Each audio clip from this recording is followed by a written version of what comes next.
Avez-vous déjà ressenti cette immense frustration en regardant vos petits bacs de terreau? Vous avez tout bien fait. Vous avez planté vos graines avec amour. Elles ont germé rapidement, vous donnant un immense espoir pour l'été. Et soudainement, plus rien. Vos jeunes plants sont figés dans le temps.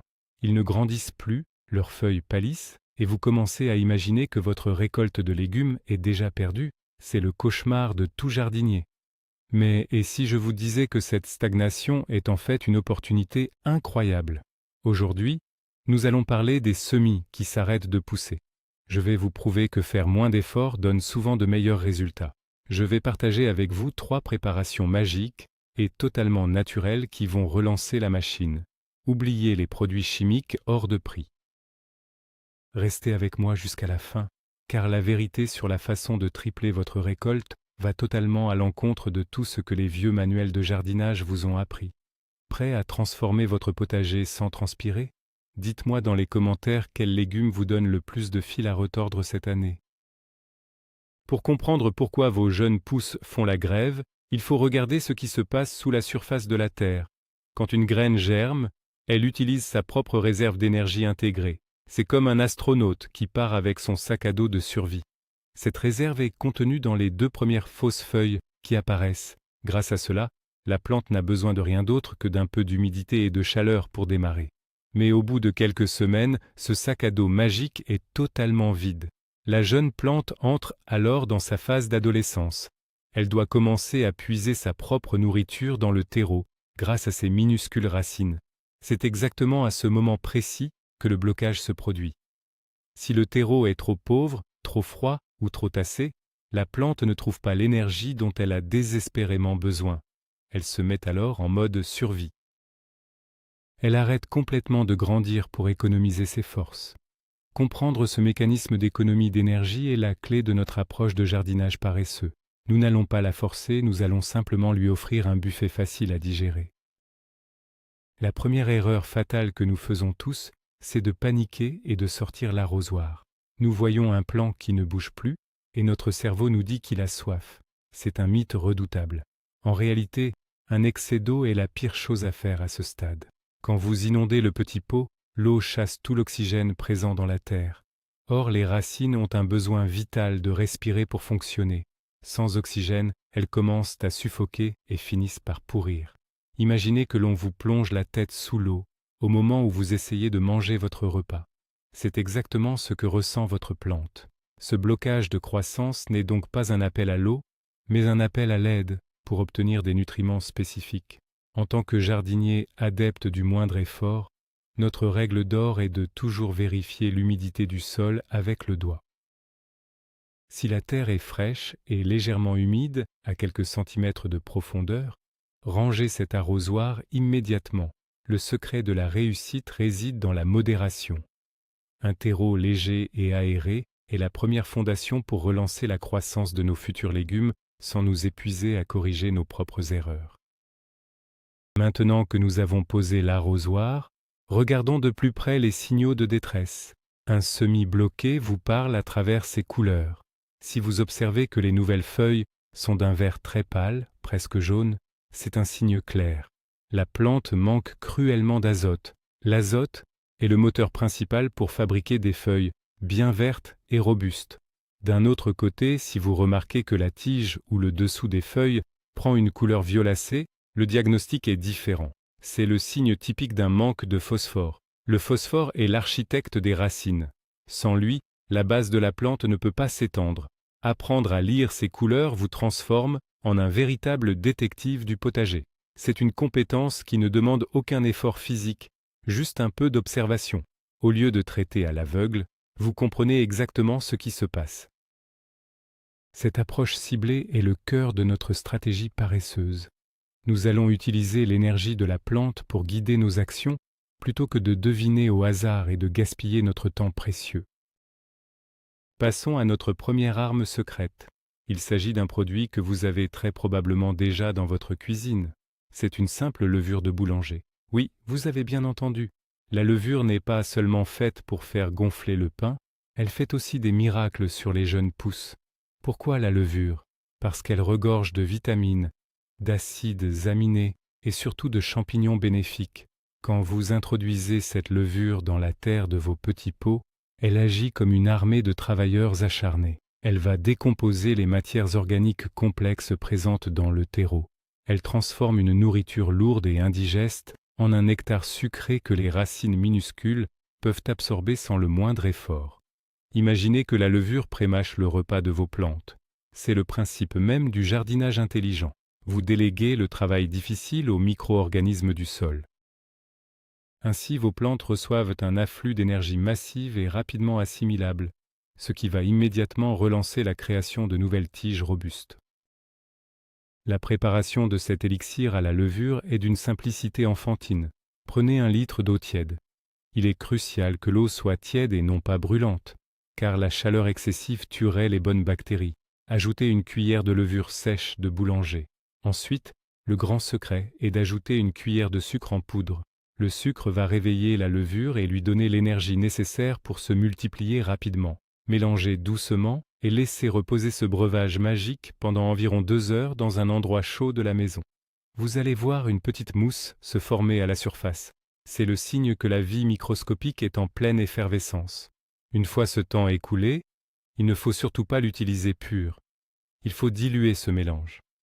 Prenez un volume de votre préparation pour 5 volumes d'eau propre.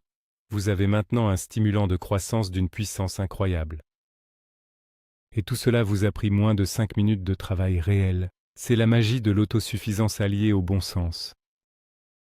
L'application de ce premier apport nutritif demande un tout petit peu de tact. Il ne faut pas inonder les jeunes pousses. Utilisez une petite cuillère ou une petite seringue sans aiguille. Déposez délicatement quelques gouttes de ce liquide précieux directement sur la terre, à la base de la tige, sans toucher les feuilles. Les feuilles, à ce stade, sont très sensibles et pourraient brûler au contact direct d'un nutriment. L'objectif est d'atteindre la zone racinaire en douceur. Ce petit apport va réveiller la plante de sa léthargie de manière spectaculaire. Dans les jours qui suivent, vous allez observer une transformation fascinante. Le vert pâle va laisser place à un vert profond et éclatant. Les petites feuilles recroquevillées vont s'ouvrir, grandir pour capter la lumière. C'est comme si vos plantes avaient bu un café très serré un lundi matin. Ce réveil dynamique vous prouve que la nature répond incroyablement bien quand on lui donne exactement ce dont elle a besoin, au moment précis où elle le demande. Il y a cependant un détail crucial à ne jamais oublier concernant la levure. Pour que cette magie opère, la terre de vos pots doit être suffisamment chaude. Les micro-organismes de la levure sont exactement comme nous. S'il fait trop froid, ils refusent de travailler et se mettent en sommeil. Si vous gardez vos pots dans une véranda non chauffée où la température chute la nuit, cet apport miraculeux ne servira strictement à rien. Pire encore, il pourrait créer un déséquilibre dans le sol. Il faut donc s'assurer que la température de la pièce tourne autour de 20 degrés. Cette règle nous rappelle un principe fondamental du jardinage sans effort. Le climat est notre premier outil. Si nous respectons les cycles de chaleur, la nature fait 90% du travail à notre place. Ne luttez jamais contre le froid avec des engrais, cela ne fonctionne pas. Réchauffez simplement l'environnement et laissez la biologie faire son œuvre en silence. C'est une loi immuable que tout bon jardinier doit accepter. Passons maintenant à notre deuxième solution miracle. Celle-ci s'adresse spécifiquement au problème des tiges violettes et de l'enracinement faible. Il s'agit de la cendre de bois. Si vous avez une cheminée ou si vous avez fait un feu de bois récemment, vous possédez un trésor d'une valeur inestimable pour votre potager. La cendre de bois propre, issue de bois non traité, est une source exceptionnelle de potassium, de calcium et de phosphore. Nous avons vu tout à l'heure que le phosphore est l'architecte des racines. Le potassium, quant à lui, est le gardien de l'immunité de la plante. Il renforce les tiges, les rendant plus épaisses et plus résistantes aux maladies ou aux coups de vent futurs. Démystifions un autre vieux mythe au passage. Beaucoup pensent qu'il faut creuser et retourner la terre profondément pour avoir de belles racines. C'est faux. Une terre non retournée, respectée, enrichie d'une fine infusion de cendre, offrira une structure parfaite pour que les racines se développent seules. Moins de coups de bêche pour vous, plus de force pour la plante. Préparer cet extrait de cendre est encore plus simple que la recette précédente. Prenez une cuillère de cendre de bois tamisée. Il est important qu'elle soit fine pour bien se dissoudre. Versez cette poudre grise dans 1 litre d'eau chaude Remuez vigoureusement pour libérer tous les minéraux essentiels dans le liquide. Ensuite, vous devez faire preuve d'un peu de patience. Il faut laisser infuser ce mélange pendant une journée complète. 24 heures de repos permettront aux éléments les plus lourds de retomber au fond du récipient. Le lendemain, vous obtiendrez un liquide clair à la surface. C'est cette eau infusée que nous allons utiliser. Vous n'avez pas besoin d'acheter de filtres coûteux ou de faire des manipulations complexes. Le temps travaille pour vous. Versez délicatement l'eau claire dans votre arrosoir de précision, en laissant le dépôt boueux au fond. Vous venez de créer un élixir fortifiant d'une qualité professionnelle avec les déchets de votre dernier feu de camp.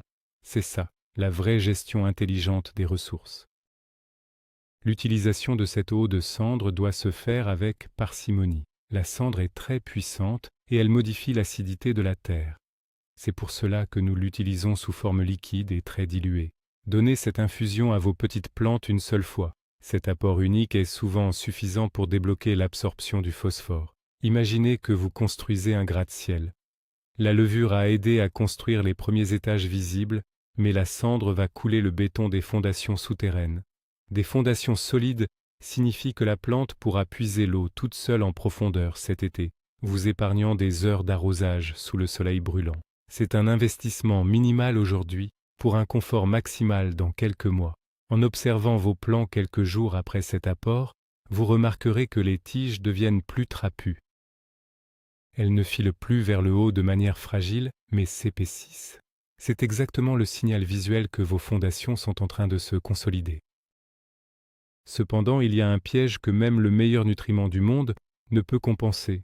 C'est le manque de lumière. Vous pouvez donner la meilleure levure et la plus belle cendre à vos plantes. Si elles sont dans la pénombre, elles resteront chétives. C'est une erreur classique de débutant. Une plante bloque parfois sa croissance, simplement parce qu'elle cherche la lumière et s'épuise dans cette recherche. Les jeunes plants ont besoin d'au moins 12 heures de lumière vive chaque jour. Si vos plantes s'étirent démesurément et tombent sur le côté, ce n'est pas un manque de nourriture, c'est un appel désespéré au soleil. Placez vos pots devant votre fenêtre, la plus lumineuse. Tournez-les d'un quart de tour chaque jour pour qu'elles poussent droite. C'est une habitude paresseuse qui prend 3 secondes chaque matin. La lumière agit en synergie avec nos solutions miracles. Elle donne l'ordre final aux cellules de se multiplier. Sans cette lumière, l'énergie contenue dans nos préparatifs reste bloquée à l'intérieur de la plante. Arrivons maintenant à notre troisième et dernière solution, la plus douce mais peut-être la plus étonnante. C'est l'eau de cuisson des pommes de terre ou le jus de pelure de banane.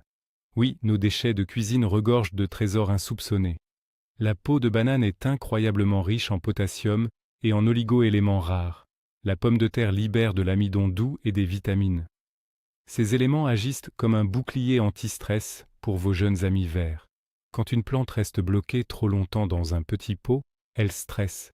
Ses racines tournent en rond, elle manque d'espace. Ce stress cellulaire empêche toute nouvelle croissance. Notre décoction de cuisine va venir apaiser ce stress.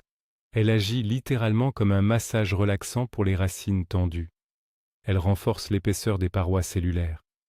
Imaginez que vous mettez une petite armure sur chaque cellule de votre plante. Cette armure va les protéger contre les maladies microscopiques et les changements brusques de température. Pour préparer l'infusion de banane, la paresse est encore de mise. Prenez les peaux de 2 bananes que vous venez de manger.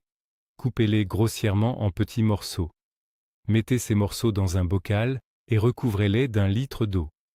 Fermez le bocal et laissez la magie opérer pendant environ 48 heures à température ambiante. L'eau va devenir légèrement foncée. Filtrez ce liquide et utilisez-le tel quel pour humidifier doucement la terre de vos pots.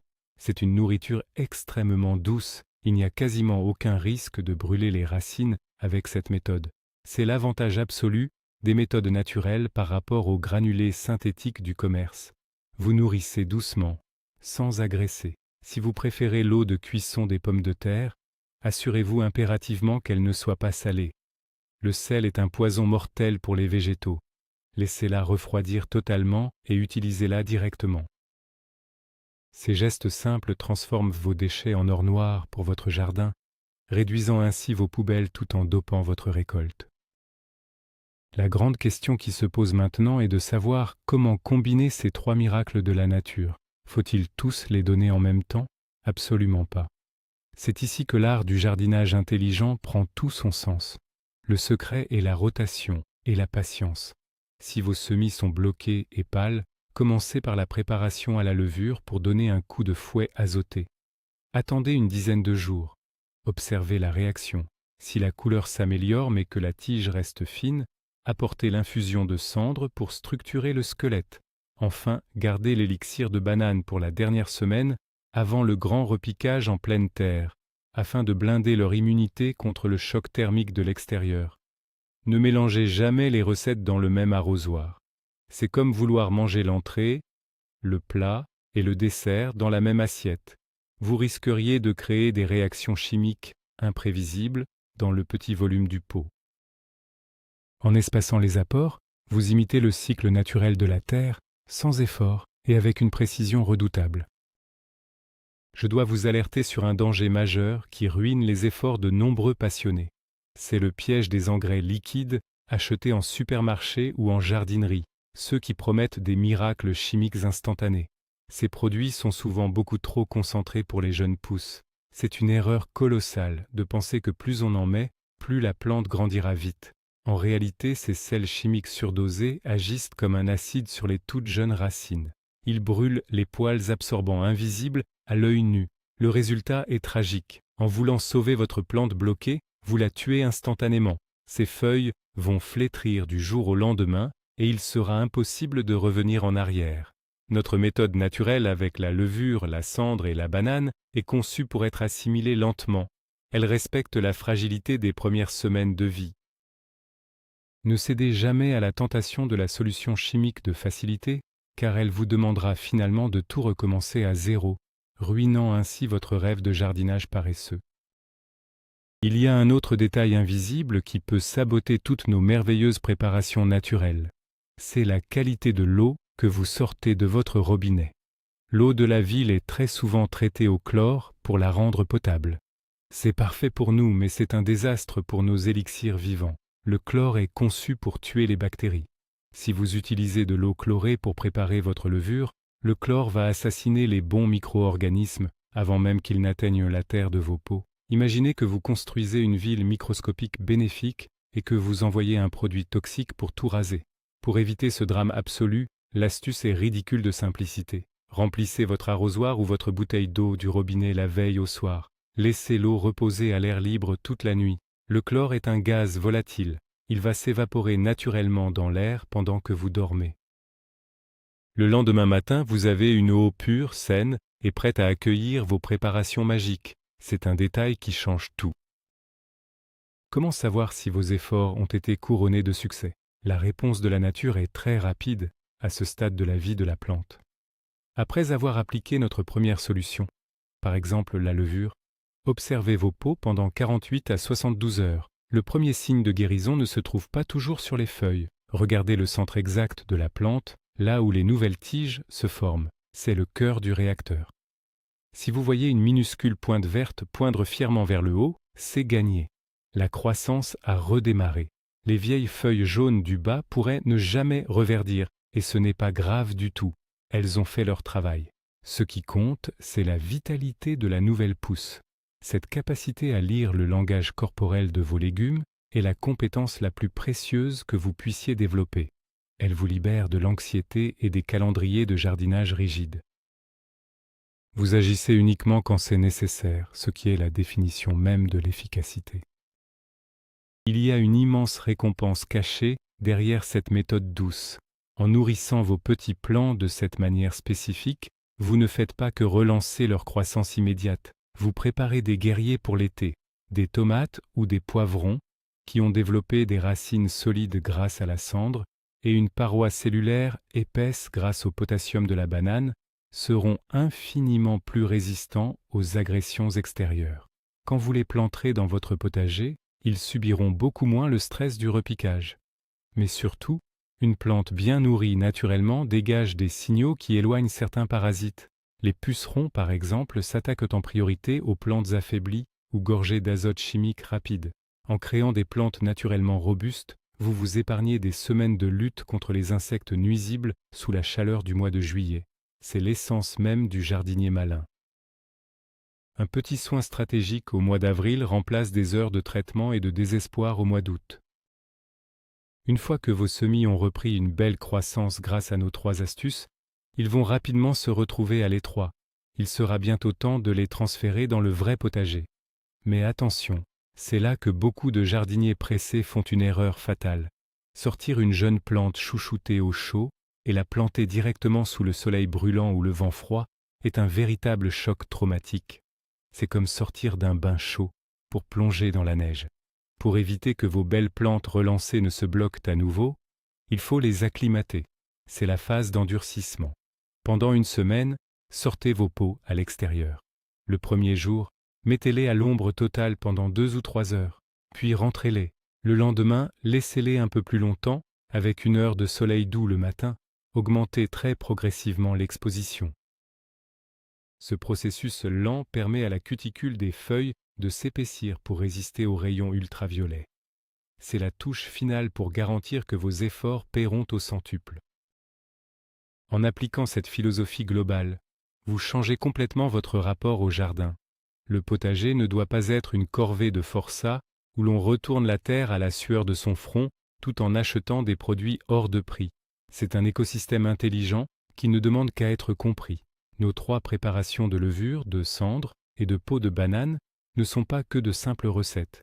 Elles sont le symbole de ce respect des cycles naturels.